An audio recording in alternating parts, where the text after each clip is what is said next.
Yes, I mean, largely it makes sense. What ordinarily, what would anybody define defensive measures as? Ibyo birumvikana. Ingamba z'ubwirinzi zishatse gusobanura iki? Zisobanuye ko ari ukurinda ubutaka bwacu hamwe n'imbibi zacu ku buryo ntawe utugirira nabi. Bisobanuye ko hari uburyo bwinshi burimo gukoresha ibikoresho byacu bya gisirikare, kohereza ingabo zacu n'ibindi. Muri make, ntabwo mbona ikintu kitumvikana. Niba kurinda imbibi zacu bisaba ko umwanzi aguma mu birometero 5, 10, 20 kure yazo, ibyo ni ingamba z'ubwirinzi.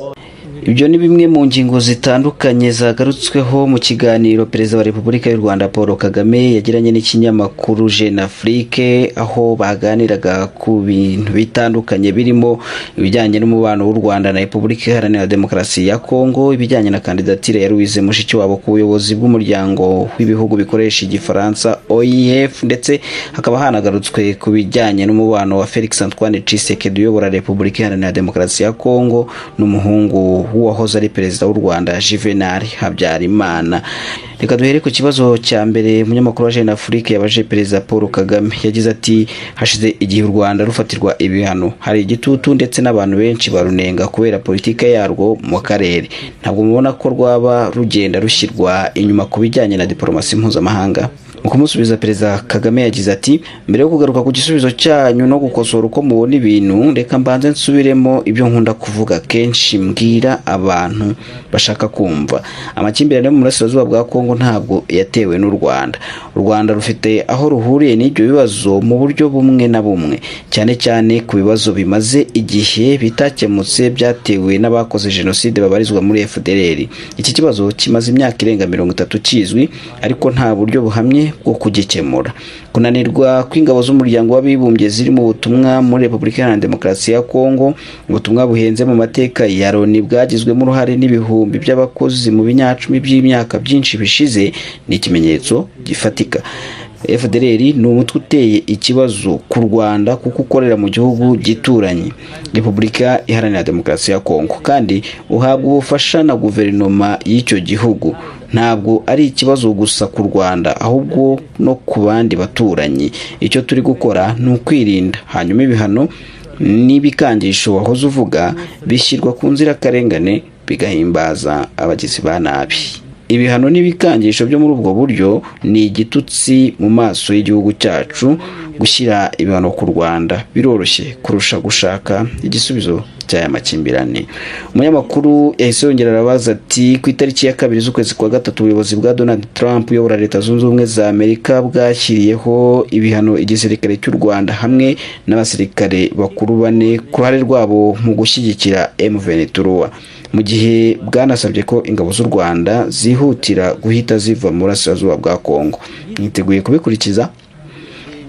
Perezida Kagame mu kumusubiza yagize ati nanone tugomba kubanza kumva ibyo turi kuvuga. M23 ntabwo ari umutwe ukomoka mu Rwanda, ahubwo ni umutwe wo muri Repubulika Iharanira Demokarasi ya Kongo witwa AFC M23, aho n'uwahoze ari perezida wa Kongo Joseph Kabila akorana nawo. Ikibazo uyu mutwe uteye ni ikibazo cya politike y'imbere muri Kongo, aho kigomba no kubonerwa umuti wa politike muri Kongo. Hanyuma rero ku kibazo cyawe, ntabwo ushobora kwitega ko uruhande rumwe, aha ndavuga u Rwanda, rushyira mu bikorwa ibiteganywa n'amasezerano ya Washington yashyizweho umukono ku wa 4 z'ukwezi kwa 12 2025, mu gihe urundi ruhande rwa Repubulika Iharanira Demokarasi ya Kongo rwo rwubahiriza igice cyayo cyangwa se ntihagire n'icyo rwubahiriza. Uruhande rw'Abanyamerika rwaduhurije hamwe rugomba guharanira ko ibihugu byombi, no kuvuga u Rwanda na Repubulika Iharanira Demokarasi ya Kongo, bigenda mu cyerekezo gikwiye. Ntabwo bigomba gusa naho ruri gushyira igitutu ku ruhande rumwe, urundi ruhande rugatwarwa mu bundi buryo ku mpamvu ntashaka kuvuga hano. Umunyamakuru ati ifatwa rya Uvira bikozwe na M23 ku itariki ya 10 z'ukwezi kwa 12 iminsi 6 nyuma y'isinywa ry'amasezerano y'amahoro ya Washington ryagaragajwe n'ubuyobozi bwa Trump nk'icyaha kandi biba inzira higanisha ku bihano. Ibi byiyumviro by'abanyamerika urabyumva? Perezida Kagame ati oya, ibyo ni ibyiyumviro bibogamye. Barashaka ko abantu bumva ko hari isano hagati y'ifatwa rya Uvira n'amasezerano ya Washington, ko ifatwa rya Uvira bwari uburyo bwo kudakurikiza amasezerano. Ibyo ntabwo ari ukuri na busa. Imirwano yari imaze ibyumweru iri kuba, yaba muri Uvira cyangwa se hanze yayo. Uruhande rwa Amerika rwari rwarahawe amakuru y'uko ibintu biri guhinduka. Niyo amasezerano adasinywa, ifatwa rya Uvira ryarigaragazaga. Ni ibintu byagombaga kuba, impande zose zirebwa n'aya masezerano ya Washington zari zibizi. Uwo munyamakuru arongera ati ku wa 22 z'ukwezi kwa mbere ambasaderi w'u Rwanda i Washington yavuze ko u Rwanda rukorana na M23 mu bijyanye n'umutekano, aho abantu bose babisobanuye ko ari ukwemera ko ingamba zanyu z'ubwirinzi zisobanuye ko ingabo z'u Rwanda nta kabuza ziri mu burasirazuba bwa Kongo. Wemeranya n'ubwo buryo abantu basobanuye? Perezida Kagame ati ibyo birumvikana. Ingamba z'ubwirinzi zishatse gusobanura iki? Zisobanuye ko ari ukurinda ubutaka bwacu hamwe n'imbibi zacu ku buryo nta utugirira nabi. Bisobanuye ko hari uburyo bwinshi burimo gukoreshwa ibikoresho byacu bya gisirikare, kohereza ingabo zacu n'ibindi.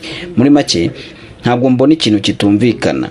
Niba kurinda imbibi zacu bisaba ko umwanzi aguma mu birometero 5, 10, 20 kure yazo, ibyo ni ingamba z'ubwirinzi. Hanyuma rero reka tureke gukomeza kureba ibyo bintu mu buryo bumwe. Kuki tuvuga u Rwanda gusa mu gihe ruhanganye na guverinoma iri gukorana na FDLR, hanyuma yo ntihagire icyo tuyivugaho? Ntutekereze ko nzakuraho ingamba zanjye z'ubwirinzi mu gihe utari gukuraho ibibangamiye igihugu cyanjye. Umunyamakuru ati ese uburyo bwo gukemura ikibazo burashoboka mu gihe buri ruhande ari u Rwanda na Repubulika ya Demokarasi ya Kongo rukoze ibyo rusabwa? Perezida ati kubahiriza ibisabwa ni wo muti w'amasezerano ya Washington hamwe n'andi yabanjirije. Ibintu RDC yanze kubahiriza namba.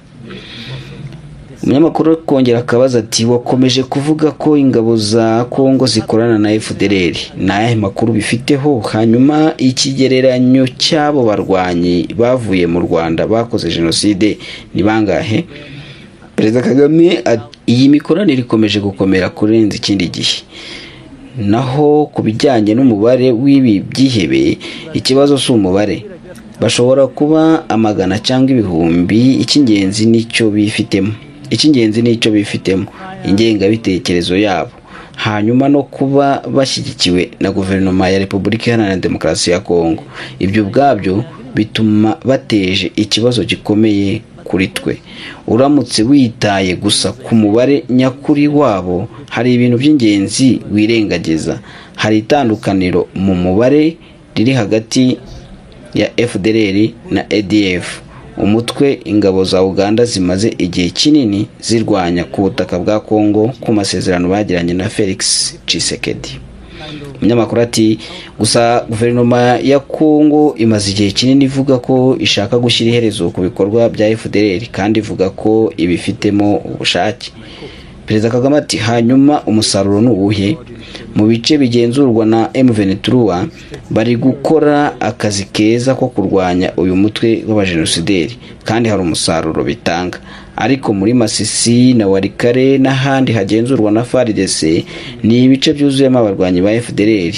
Ikinshishikaje si ukuvuga gusa, ni ukuri kw'ibibera hariya.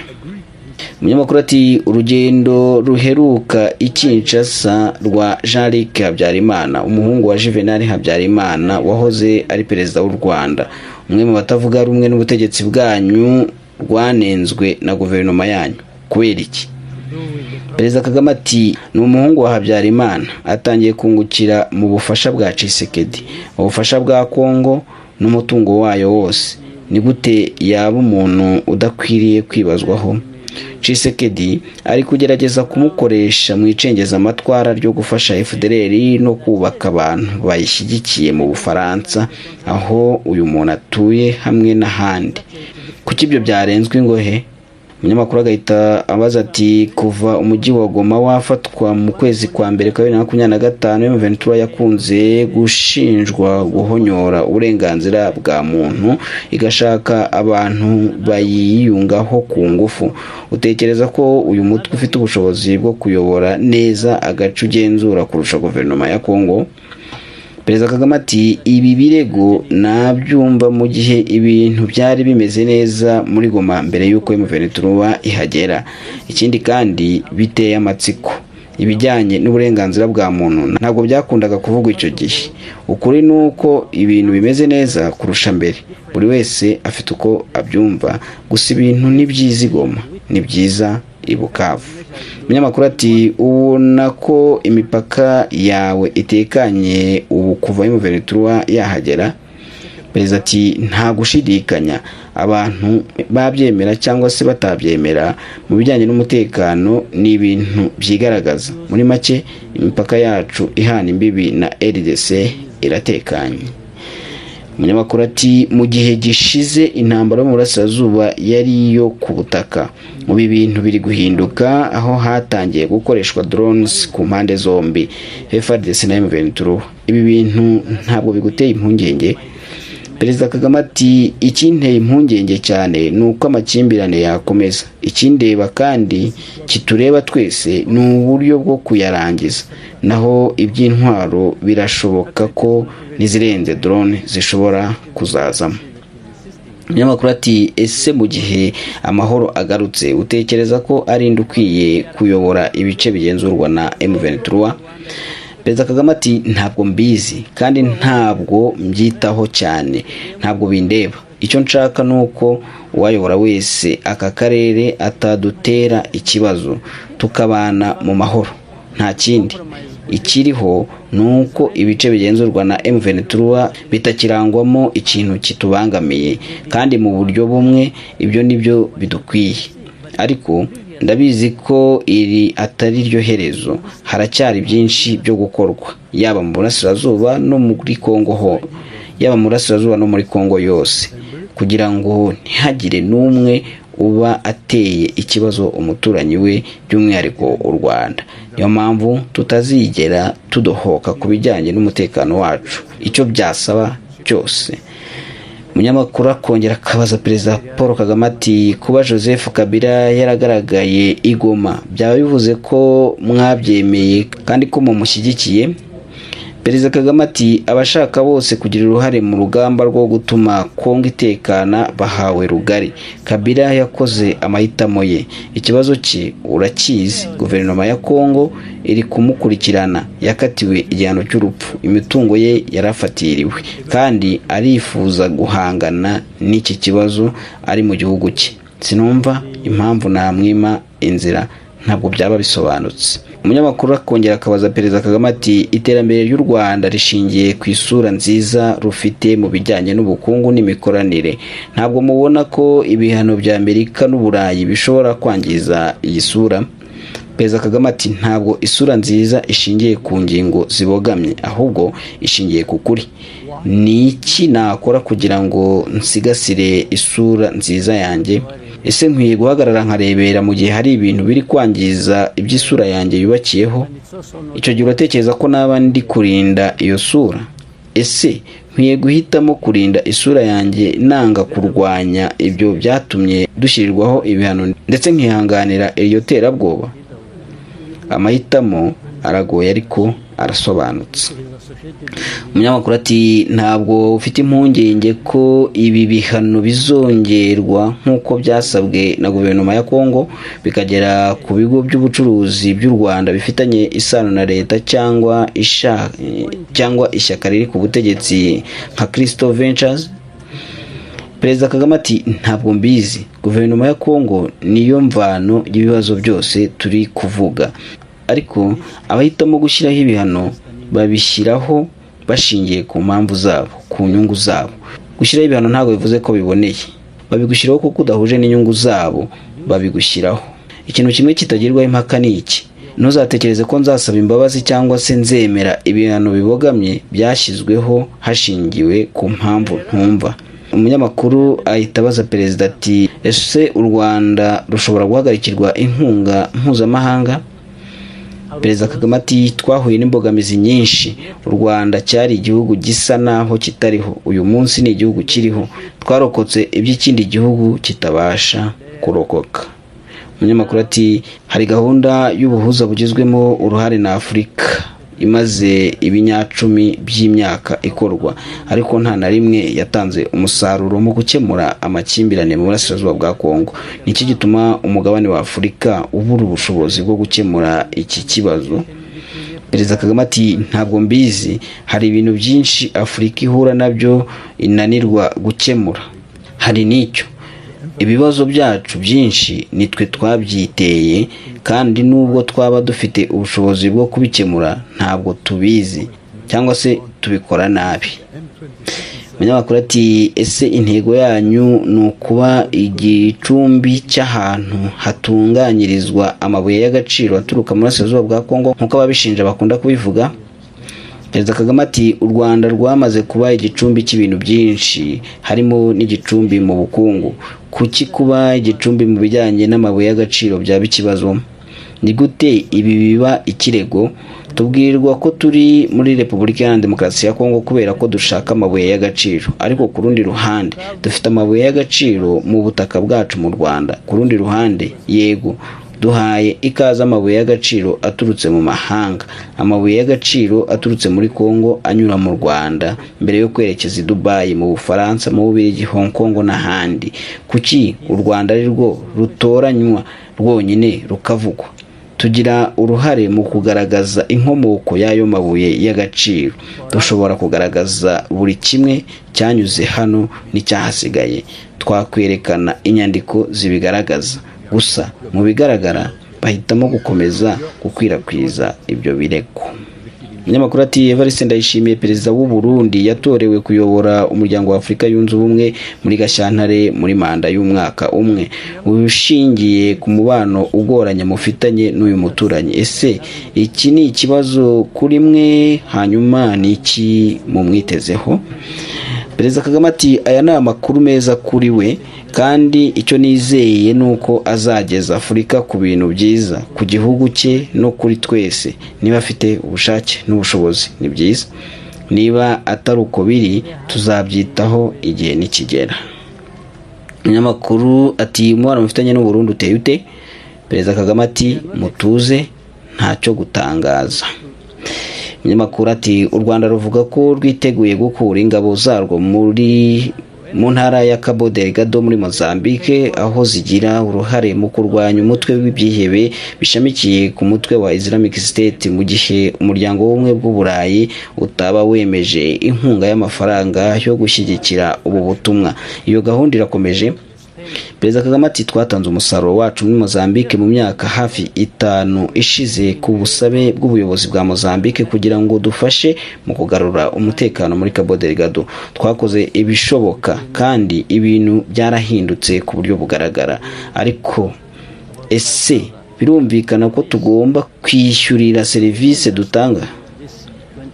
Ese birakwiye ko twitanga tukigomwa hanyuma tukishyura n'ubwo bwitange? Iyi nkunga ya miliyoni 20 z'amayero itangwa n'Uburayi si impuhwe bagirira u Rwanda, ahubwo ni impuhwe bagirira Mozambique. Twishyura inshuro 4 cyangwa 5 ayo mafaranga kugira ngo ingabo zirenga 5,000 zikore kariya kazi, hakiyongeraho n'abapolisi, mu gihe ubushobozi bwacu ari ubw'igihugu gito inshuro 3 ugereranyije n'intara ya Cabo Delgado. Ibigo bikomeye mu bijyanye n'ingufu bikorera muri kariya karere nka Total, Exxon Mobil na Enel bigomba gushaka uburyo bwo gutera inkunga gahunda z'umutekano bikeneye. Umutekano ugira ikiguzi nubwo utitabwaho ugereranyije n'ishoramari. Ibi bigo hamwe na guverinoma ya Mozambique bigomba kwirengera ikiguzi, cyangwa se guverinoma ya Mozambique ntibe ishaka umutekano. Ntabwo numva impamvu nahaguma undi munsi. abanyaburayi bafata miliyoni 20 z'amayero ku mwaka nkaho ari menshi, ndetse bakibaza niba u Rwanda ruyakwiriye. Igisubizo cyanjye kiroroshye: uko ibintu bimeze muri iki gihe nta mpamvu yo kuyaduha. Niba nta muntu wishyuye ibigenda muri ubu butumwa kugira ngo burambe, twiteguye gucyura ingabo zacu. Ingabo, umunyamakuru aragarutse ati, ingabo zanyu ziri mu butumwa muri Loni muri Centrafrique na Sudani y'Epfo, mwaba muri guhura n'imbogamizi nk'izi zo muri Mozambique? Perezida Kagame ati oya, ariko aha naho nituramuka tubonye ko kuba duhari bidakenewe, byaba bidakenewe n'igihugu dukoreramo cyangwa se na Loni, tuzagaruka mu rugo umunsi ukurikiyeho. Ni ibintu byoroshye. Umunyamakuru ati, mu kwezi kwa 11/2026 hateganyijwe amatora ku mwanya w'umunyamabanga mukuru w'umuryango w'ibihugu bikoresha ururimi rw'igifaransa OIF. Mwatanze umukandida wanyu Louise Mushikiwabo, mu gihe Felix Tshisekedi nawe afite umukandida we Juliana Lumumba. Ese nta bwoba mufite ko umwuka mubi uri hagati ya RDC n'u Rwanda ushobora guhungabanya aya matora? Perezida Kagame ati, yego, niko nanjye mbitekereza, ariko ni ngombwa ko hagomba kugira utorwa. Nabonye ko Tshisekedi ari gukoresha imbaraga nyinshi mu gushyigikira umukandida we, kandi ni uburenganzira bwe. Ashobora no gutanga abakandida babiri rwose aramutse abishatse. Ibyo ntacyo byampungabanyaho. Umunyamakuru ati, ese biracyashoboka ko wowe na Felix Tshisekedi byazagera aho mukumvikana? Perezida Kagame ati, ahari birashoboka, ahari ntibishoboka. Nta kibazo na kimwe mfite kukuba ibyo byabaho cyangwa se bitabaho. Ndatuje muri ibi bibazo. Ngayo nguko rero nshuti bakunzi ba BTN TV, kw'ibyo ibikubiye mu kiganiro umukuru w'igihugu Perezida Paul Kagame yagiranye n'ikinyamakuru Jeune Afrique, tukaba twabisomaga ku kinyamakuru igihe.com, akaba ari nacyo cyabishyize mu Kinyarwanda. Je nitwa Shadrack Niyonsenga, ndabashimiye.